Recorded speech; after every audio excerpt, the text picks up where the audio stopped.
Hey everyone, it's McCready Musings here, and welcome to part 18 of the History of Magic the Gathering, told through a card from every set. This is it. At the time of recording, the sets I'll be discussing in this video are the latest to be released. We've made it. And what a set of sets they are! Kamigawa Neon Dynasty is a mashup of Shinto and cyberpunk that brings out the best of modernity and tradition. Then Streets of New Capenna roars us into the 1920s, but with more demons. Dominaria United has the Phyrexians firmly placing themselves back into the spotlight. And finally, the Brothers' War closes out this series on the same plane on which it began. But before we get into that, let's take a look at the results of the survey from last episode. I asked you all how you felt about Innistrad Midnight Hunt and Crimson Vow compared to the two previous blocks set on Innistrad. 90 of you responded. Or at least, 90 if you had responded back when I took this screenshot in October. Oh dear. Sorry this video is a bit late. Life's been stressful, folks. Anyway. The majority of you, 56%, said this was your least favourite trip to the plane, and to be honest, this is how I feel too. I mean, I sort of like the aesthetic of the Vampire Wedding, which Crimson Vow has, but I'm not married to its limited format at all. Midnight Hunt is a more fun set, but it just feels, I don't know, anticlimactic compared to what came before? In Eldritch Moon, with all the horrible Eldrazi corruption warping and changing the fabric of the plane, Innistrad seemed like it was completely doomed. On the card Campaign of Vengeance, Soren Markov even said, "There's no saving this world. Not anymore, but we shall be its bloody vengeance." Except, come our third return and everything's pretty chill. I mean, the day-night cycle's out of whack, but that's just your average Tuesday on Innistrad. Everyone's sort of dancing and putting pumpkins on their head. It just, I don't know, feels too safe to be Innistrad in my view. And like it's a massive de-escalation compared to what came before. Anyway, that was a bit of a tangent. Back to the poll. 8% of you guys said it was your favourite visit to the plane yet, and that's completely valid. Don't let my grumpiness yuck your yums. If you liked it, that's great. 20% of respondents said they preferred the original Innistrad, but like this block more than Shadows, and 2% said they liked this more than the original Innistrad, but less than Shadows. I also made an other category, which 15% of you voted for. Lots of people pointed out they may not have actually tried one or both of the previous Innistrads, so oopsie, that's probably an option I should have included in the poll. My bad. But enough about Innistrad, let's get into the video properly. Like Kiki-Jiki breaking a mirror, Kamigawa Neon Dynasty smashed its way into stores in February of 2022. So does anyone remember in part 6 of this series when I said, Dominaria, released in 2018, has now become the new Legendary Matters plane, sort of stealing Kamigawa's thunder and raising further doubts about whether the plane will return in future.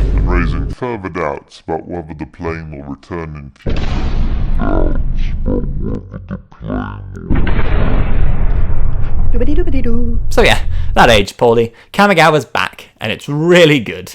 Its limited environment is widely regarded as fantastic, and according to Hasbro's 2022 quarterly report, for the first 4 months of the year, it was the best-selling winter set of all time.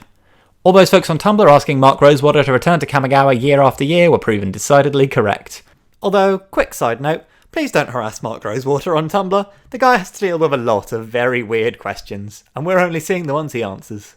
But back to it. Taking place thousands of years after our initial visit to Kamigawa, Neon Dynasty tells the story of a plane caught between tradition and modernity. Blue and red represent modernity through use of artifacts and cards synergizing with them, whilst green and white represent tradition through use of enchantments and cards that care about you playing enchantments. Black is caught in between both sides, with cards paying you off having both enchantments and artifacts in play. Pretty neat, huh? Also, the basic lands in Neon Dynasty packs are gorgeous. We've had a lot of fancy treatments for basic lands in recent sets, but these are by far my favourite. Kamigawa shook up sagas by introducing double-sided ones, which transform into creatures in their third chapter. Something that's particularly nice is that many of the sagas are callbacks to legendary cards from the original Kamigawa block. The saga Life of Toshiro Umezawa gives you a choice of one of the three effects of Vegite for its first 2 chapters. The first chapter of Azusa's Many Journeys offers you a slightly weaker version of Azusa Lost but Seeking's effect. Our card to represent this set is one of these sagas, Fable of the Mirror Breaker. A reference to the card Kiki-Jiki Mirror Breaker, the transform side of this card is a slightly worse enchantment creature version of the card it's an homage to. It lacks haste, and the ability costs 1 to cast, making it harder to infinitely combo with, but it isn't legendary, which means you can have 2 in play, or 1 and the original Kiki-Jiki, so it's possible to clone it. Of course, this card is more than just its reverse side. For 3 mana, you initially make a 2/2 goblin that generates a treasure token whenever it attacks. Then, on your next turn, you get to toss up 2 cards to draw that many cards from your deck. Then you get your reflection ready to use next turn. All of this for only 3 mana is pretty great value, even if it is spread out over 3 turns. Even with no further support, you can just clone the treasure generating goblin you received from chapter 1. Fable of the Mirror Breaker initially slipped completely beneath the player base's radar, as can be seen by looking at its price history in MTG Goldfish. From its release in February through to the end of March, this card was treated as a bulk rare and was valued at only about 50p or 50 cents. Then, in late March of 2022, the card was played in an MTG Arena qualifier weekend, and its price shot up to $5, and it's continued to climb ever since. It's now worth about 18 USD at time of recording, making it the card of the set. That sounded less cheesy in my head. Wizards of the Coast made players an offer they couldn't refuse on the 29th of April 2022 by releasing Streets of New Capenna, an Art Deco/organised crime themed set. Streets of New Capenna offers a wholly fresh aesthetic. Just like Kamigawa brought us into the previously uncharted waters of cyberpunk, New Capenna shows us Magic's very own version of the 1920s. Surely we're only a few years away from the release of the long awaited Wild West themed set. Maybe there'll be some cowboys having a rootin' tootin' good time in the Lost Caverns of Ixalan at the end of next year. All jokes aside, I'm pretty in favour of Magic stepping away from standard sword and sorcery fantasy into more modernised or abstract settings. Wizards of the Coast have done a great job creating a huge plethora of diverse medieval fantasy worlds for us to explore, and I'm sure they'll do just as well bringing us to all sorts of new genres and styles in the future. I just wish we got to spend a bit more time on some of these worlds.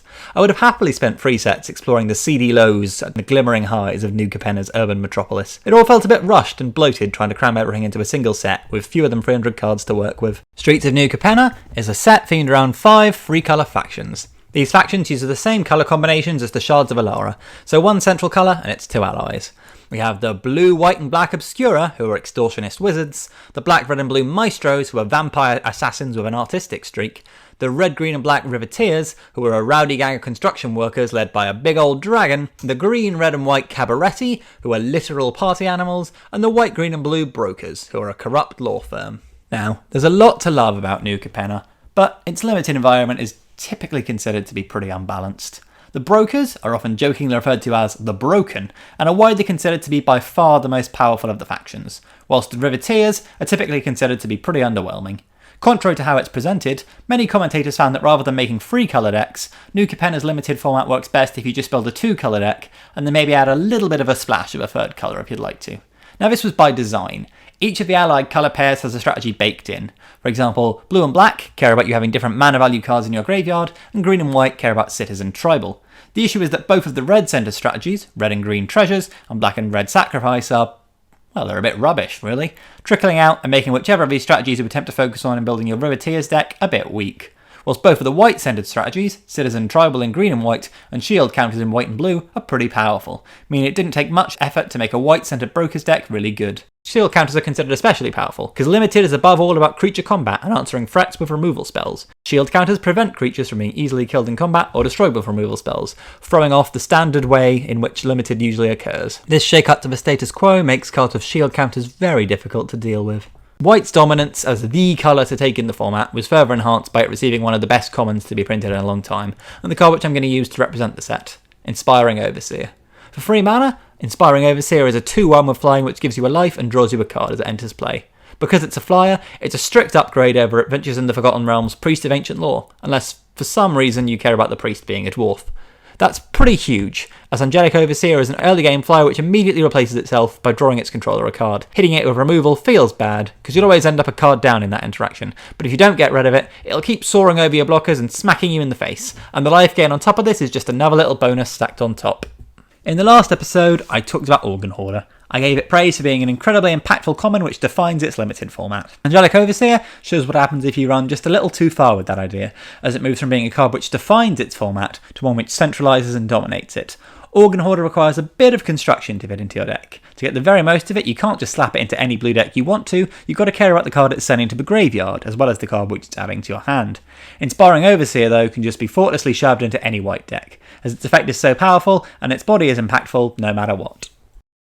Dominaria United was released in September of 2022. There were some pessimistic predictions, including from myself, that given Dominaria United's release as the fall set, it would be, like Adventures in the Forgotten Realms before it, a core set by another name. All of those predictions were thankfully groundless, and Dominaria United is an exceedingly intricate draft format. Whilst the typical limited format is focused around themes found in colour pairs, Dominaria United takes a subtly different approach. Every individual colour has its own theme. White is go wide, blue is instants and sorceries, black is graveyard matter, red is aggro, and green is domain. Each colour can be slotted together with one or more of the other colours in order to merge these themes together. For example, putting blue and black together gives you a really interesting deck focused on instants and sorceries from a graveyard.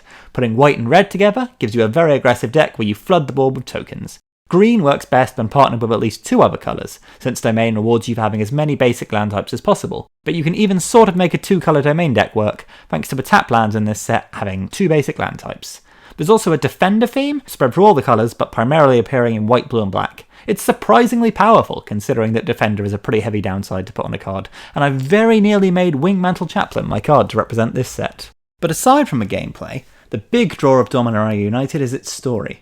The set's name actually has a double meaning. Dominaria is united both because a coalition is being formed again across the plane to fight against evil, but also it's united because its populace is slowly being completed and merged into the horrifying cosmic tapestry of Phyrexia. For a long while, the Phyrexians have been lurking in the background as a threat waiting to pounce.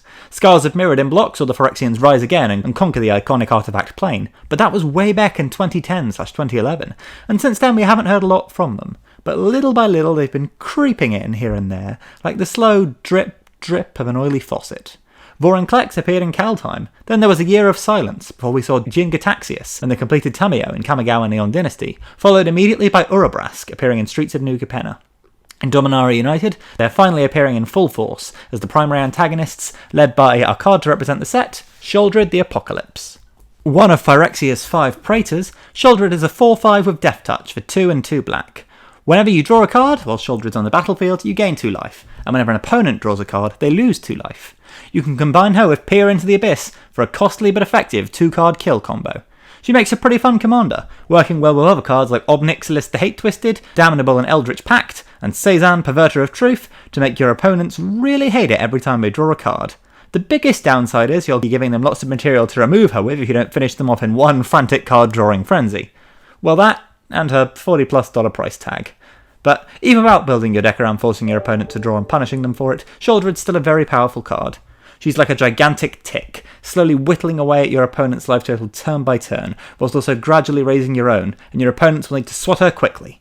Having sufficient card draw is an essential component of all but the most aggressive decks, and punishing players for something they need to do in order to stay in the game is really brutal. The Brothers' War came out in November of 2022. In other words, last month. It is, at time of recording, the most recently released Magic the Gathering set. We've done it, folks. Personally, after it was announced, the Brothers' War was the set which I was most excited about in 2022, and 2022 had some very exciting sets. I even bought the 1998 Brothers' War novel as an ebook, because it's significantly cheaper than trying to buy it as a physical book. We're heading back to one of the defining Dominarian conflicts between the multiverse's most dysfunctional siblings and their giant robot armies. Whilst ultimately, I think I ended up preferring Dominaria United, the Brothers' War is still a great set, although it's quite a deceptive one. All of the marketing for Brothers' War focuses on how the set is this huge, giant mecha Gundam battle between huge robots. Set boosters for the set even feature Transformers cards, for better or worse, to get across this giant battling robot theme. But if you sit down at a limited table and try drafting a giant robot deck, then chances are, just like someone trying to draft werewolves in Midnight Hunt, you'll get absolutely thrashed. The format is incredibly aggressive. Monastery Swiftspear got a reprint. There are also a huge number of low-cost, very aggressive cards, like Recruitment Officer, a 2/1 for 1 and a relevant tribe, which can help you grab more cheap creatures out of your deck, Wing Commando, a Wind Drake in the same relevant tribe with prowess, and Argothian Sprite, a 2/2 for 2 which punishes anyone trying to build a giant robot strategy by zipping past their huge robots and buffing itself with +1/+1 counters in the late game. Most of the set's signature huge artifact creatures were printed with the prototype mechanic. This allows them to be played in the late game for a huge colourless cost with big stats, or earlier on for a cheaper coloured casting cost in exchange for having lower stats. There are definitely some prototype cards that are very powerful. Phyrexian Fleshgorger is the standout, but Steel Seraph and Autonomous Assembler are also pretty neat. Many of them, especially the ones at common and uncommon, just weren't great. Take Rust Goliath, for example. A 10/10 for 10 with Reach and Trample. It's way too slow to work in this format, and a free 5 for 5 with the same abilities is just bad. Falaji Dragon Engine is similarly too slow to work as a 5/5 flyer for 8, and a 1/3 flyer for free, even with the ability to buff itself, also isn't really spectacular. Now, versatility is an asset, and one that's often easy to underrate and overlook. In a slower format, these cards being powerful late game threats that could also be brought out early on if necessary would certainly make them better, but as it stands you'll probably be dead before you can play them for their higher casting costs, which leaves them functionally with just their first, underwhelming stat line. My personal tip for these cards, if you really want to make a giant robot deck despite it all, is to try and get them into your graveyard using the many self-mill cards in this format, and then reanimate them. Prototype cards enter play with their bottom stat line when brought back from the graveyard, which is the strongest stat line on every current prototype card. A 10/10 for 10 doesn't work in this format, but a 10/10 brought back for 5 using No One Left Behind or Repair and Recharge might just work out for you. Now our card to represent the set will be one of the two titular brothers. Since this will be our last set before we catch up with the present, and I'm feeling sentimental, let me tell you a quick story about this card. I really want to build a commander deck around it. It seems really cool, and it's got a powerful meld ability. Shortly after the release of the set, in about mid-November, it was valued at about $11 to $12. Haha, I thought to myself. I can be patient. After all, usually once the honeymoon period, just after the release of a new set is over, cards dip in value and become much cheaper. You know, unless something dramatic happens, and this card is demonstrated to be very powerful to a huge audience, but what are the chances of that happening, right? Cue the 16th of November, when the Game Nights episode on the Brothers War came out, and spoilers for that episode incoming, scroll down to the description and jump ahead to the conclusion now if you'd rather avoid the spoilers, coming in 3, 2, 1. The professor from Talarian Community College absolutely dominated the table, handily destroying all of the other players without ever really being threatened, using his commander deck helmed by Mishra, claimed by Gix, the card we'll be using to represent the set. A few days after the release of this episode, Mishra's value jumped from $13 to $50, before later dipping and stabilising in the $30 to $35 price range. My savvy, patient plan blew up in my face, and now if I want to build that deck, I'll have to fork over more than twice as much cash as I initially intended. Yikes. I'm sure that if you've seen that Game Nights episode, you don't need me to tell you why Mishra claimed by Gix is a good card, but let's just go over it to be sure. For 4 mana, Mishra claimed by Gix is a 3/5 which drains each opponent's life by X whenever you attack, where X is the number of attacking creatures you control. This, by itself, already makes Mishra pretty powerful. Just build a deck that goes very wide, with lots of low-costed but powerful creatures, and your opponent's life will quickly be sapped out from under them. But of course, what you really want to see is Mishra meld with his Dragon Engine, and transform into Mishra lost to Phyrexia. Although this probably falls into what our friends on TV tropes call awesome but impractical territory, in any format aside from Commander, if you can get Mishra to meld, you've got a powerful 9/9 threat on your hands, which gets you to choose 3 options from a laundry list of bad things to happen to your opponent or opponents when it comes into play and every time it attacks. Mishra is a powerful card, but more than anything else, he's a fun card. And ultimately, I think that's the note I want to hit here as this series catches up with the present. Oko Thief of Crowns is a powerful card, but it's an absolute misery to play against, turning everything into elks. Torment of Hailfire is a powerful card, but when you play it, often the game's just over. Jace the Mind Sculptor is a powerful card, but manipulating your opponent's library so they keep drawing basic lands is probably the antithesis of fun. Mishra is much less powerful than any of these iconic cards from the game's history, but just look at how much fun the Professor's having, melding him into a giant Phyrexian monstrosity and raining down terror on his opponents. Before, but now they're all going to see what I can do. It's melding time! And ultimately, that's why we all play this game, right? To have a great time with our friends. And that's why Mishra claimed by Gix is my card to represent the Brothers' War. And there we have it. We're all caught up. We've travelled all the way from Alpha back in 1993 to the present day. We've talked about Elks and Eldrazi, Mind Sculptors and Mind Clamps, Frost Titans and Phyrexians.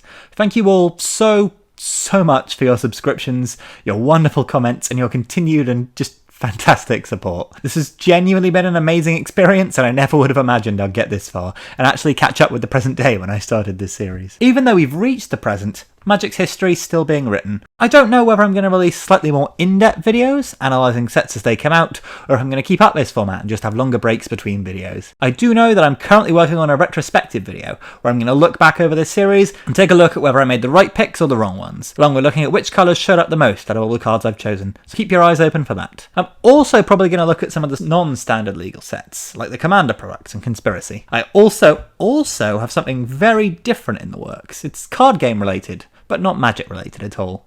Till then, I've been McCready Musings, and you've all been wonderful. Have a great day.